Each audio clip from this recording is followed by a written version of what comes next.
Alors, nous revenons pour la suite du cours. Il est vrai que tout pouvoir vient de Dieu. Et cela, nous le lisons aussi dans la Bible, hein, que tout pouvoir émane de Dieu. Vous allez lire dans Romains, euh, vous allez voir que l'apôtre Paul nous montre clairement que euh, toute personne doit être soumise donc à l'autorité. Vous lisez aussi chez l'apôtre Pierre, vous verrez le même son de cloche. Cependant, il faut relever une chose. Quelles sont les conditions, ou du moins quel est le cadre de soumission à l'autorité? Parce que jusqu'à aujourd'hui, beaucoup d'églises se sont basées là-dessus pour ne pas souvent répondre présent à certaines revendications qui sont vraiment légitimes. Certes, tout pouvoir vient de Dieu. Dieu est la source de tout pouvoir, mais cela se vit ou cela est soumis à certaines conditions. Lorsque nous lisons Eusèbe de Césarée, nous voyons que c'est vrai, il justifie, bien sûr, le pouvoir impérial de Constantin, parce que justement ce pouvoir facilite la propagation du christianisme dans l'Empire. Donc, il y a toujours quelque chose, je pourrais dire, comment on appelle, la politique doit avoir une, une fonction, une fonction qui permet au christianisme ou à la religion de pouvoir se propager. Donc, ici, il est je peux dire que la politique devient utilitaire. C'est un outil, voilà, qui est donc entre les mains de, de l'empereur pour le bien donc de l'Église. C'est ce que nous voyons avec Eusèbe. Et nous avions aussi vu avec Gilles de Rome, lui, par exemple, qui a, qui a contribué à rédiger la bulle papale Unam Sanctam, où justement il justifie la primauté, hein, du pape par rapport à choses au roi. Alors, ces éléments sont importants, certes. On est appelé à se soumettre, mais il faut que cela s'accorde avec le principe du Dieu vivant. Quand nous lisons chez Martin Luther, quand nous lisons chez Jean Calvin, nous voyons le même son de cloche. Qu'en réalité, le chrétien peut, à un certain moment donné, refuser certaines lois qui ne permettent pas vraiment sa vie avec certaines lois qui viennent à l'encontre des principes divins.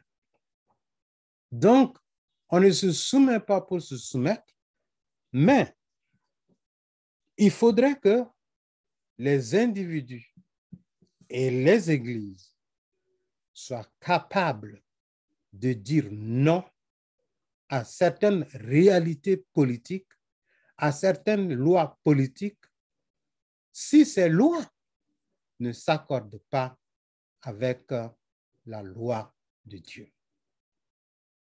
Cela doit être clair dans la pensée de chaque chrétien comme dans les actions de l'Église. Parce qu'aujourd'hui, souvent, l'Église est vraiment laxiste. Oh, la Bible dit, il faut se soumettre aux autorités. Même si les autorités font ce qui n'est pas bien, eh bien, on ne veut rien dire, puisque quelque part, on dit que même s'ils sont mauvais, comment, il faut quand même savoir se soumettre. Toutefois, quand nous lisons dans Acte 5, nous voyons que là, les apôtres qui avaient été sommés de ne pas propager le nom du Christ dans l'Empire. Qu'est-ce que les apôtres ont répondu donc à ces grands hommes à ces grands hommes religieux? Ils ont dit, vous m'avez fait voir. Vaut mieux se soumettre à Dieu que se soumettre aux hommes. Et ça, c'est très important. Il y a aujourd'hui des lois qui sont édictées dans nos pays et l'Église doit nécessairement avoir des personnes qui comprennent ces lois et qui avertissent l'Église afin que l'Église puisse prendre position. C'est ce manque de prise de position de l'Église aujourd'hui qui fait que, en fait, l'Église est absente en matière de politique. Il y a cependant des chrétiens qui sont dans la politique. Il y a cependant des chrétiens qui sont des grands hommes en politique. Mais il se trouve que, comme on a dit que le chrétien, pendant des années, on nous a martelé que le chrétien ne doit pas faire de la politique, en tout cas dans certains pays, je ne dis pas partout. Alors, cela est entré dans la conscience collective. Ça fait que ça joue sur les individus. Donc, ici, il est important que nous puissions réfléchir. Ça ne veut pas dire que nous allons maintenant nous constituer en syndicat contre telle ou telle loi, mais il y a lieu de former ceux-là qui sont les membres de nos églises à comprendre qu'il faut, je pense que c'est Calvin qui le disait, que même si ce n'est pas l'Église en tant que corps du Christ qui s'élève, mais au moins les membres de l'Église qui sont dans le pouvoir, qui sont au niveau de la politique, que ces gens-là se constituent lorsqu'il y a des lois qui sont votées et qui ne vont pas dans l'optique des lois de Dieu, que ces gens-là se constituent donc en association ou qui se constituent en personnes qui revendiquent ou qui s'élèvent contre de telles lois qui ne sont pas des lois qui sont propres à honorer Dieu. Alors ça, c'est très important de ne pas l'oublier parce qu'en réalité, aujourd'hui, nous savons comment nos églises, nos églises vivent pour ce qui concerne donc la politique.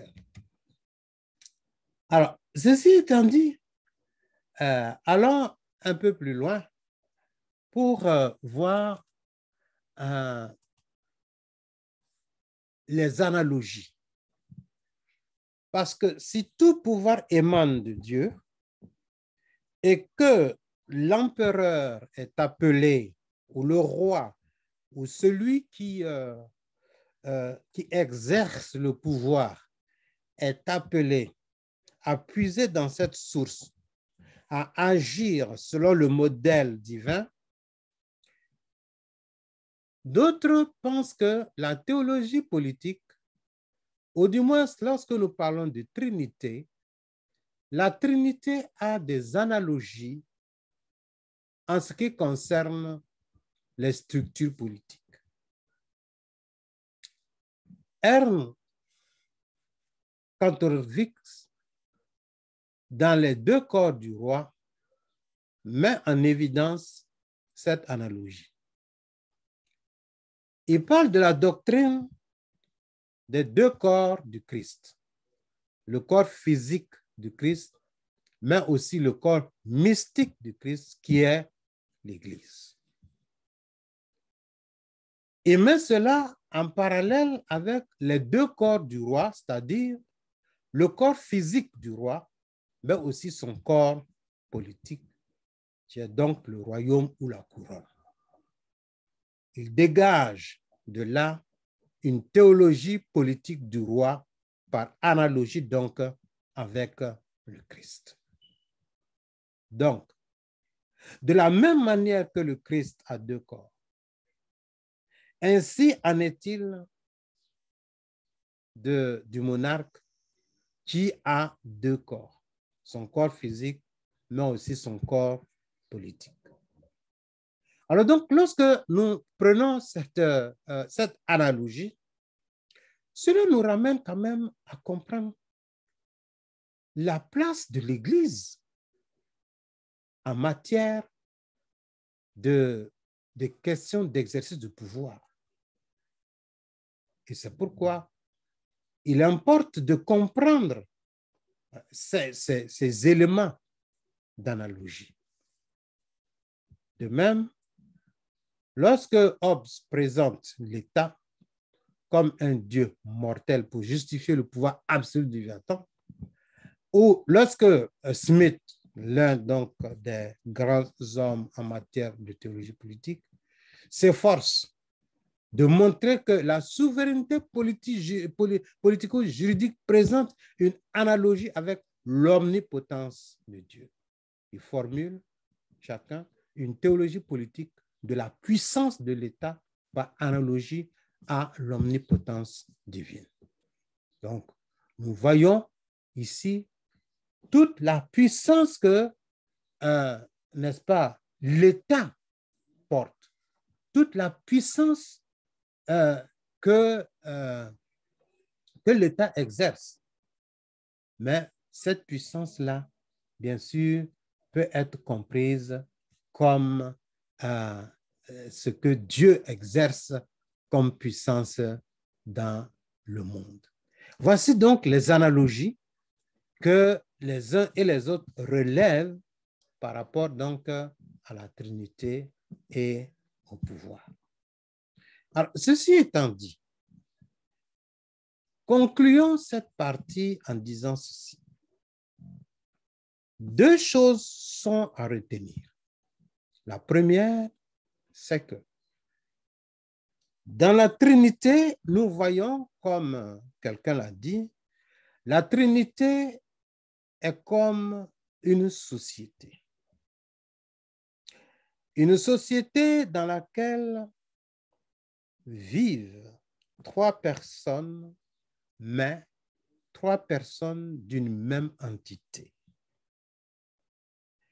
Et pour que ces trois personnes puissent vivre en harmonie, il y a bien sûr une sorte de modèle que ces personnes-là vont présenter. Et comme Dieu est le Dieu de qui émanent toutes choses, je dis bien toutes choses, eh bien, le pouvoir politique émane aussi de Dieu. Et Dieu devient donc la source même de toute idéologie politique, de toute action politique. Mais,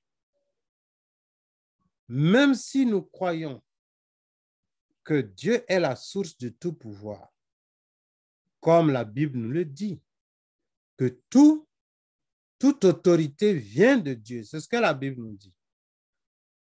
Même si toute autorité vient de Dieu, nous avons la possibilité de quelquefois être insoumis à cette autorité si toutefois cette autorité n'agit pas selon la source d'où vient son autorité. Donc, ça, c'est l'un des éléments importants. Le deuxième élément, c'est que on va tirer de la Sainte Trinité, ou du moins on va tirer soit de la personne du Christ, les éléments nécessaires pour comparer avec ce qui se fait dans le pouvoir, dans l'exercice du pouvoir. Mais pas ça seulement, mais aussi on va partir du fait que la puissance, l'omnipuissance, ou du moins l'omnipotence de Dieu, le Dieu tout-puissant, eh bien, donne en quelque sorte, est mise en parallèle pour certaines personnes avec la puissance qui sort de l'État. Donc, voilà un peu certaines analogies que nous pouvons retrouver chez les auteurs pour donc nous permettre de voir la relation entre donc l'exercice du pouvoir ou les régimes politiques et la Trinité. J'espère que vous aurez saisi quelque chose de cela. C'est des choses assez compliquées, mais j'ai essayé d'être assez simple pour que nous puissions saisir ces éléments et voir que quand nous parlons de théologie politique, cela est d'abord lié à la compréhension de la Trinité par rapport au pouvoir. Et pour cela, nous avons essayé de faire comprendre qu'est-ce que c'est que la Trinité, en partant du fait que dans tous les peuples, il y a eu des triades. Ces triades dont on préparait cette connaissance du Dieu un en trois personnes distinctes, mais unies ensemble. Voilà un peu ce que nous pouvons dire avant donc d'aller donc à la fin de notre cours. Alors, donc, nous allons prendre une petite pause avant de revenir pour pouvoir terminer.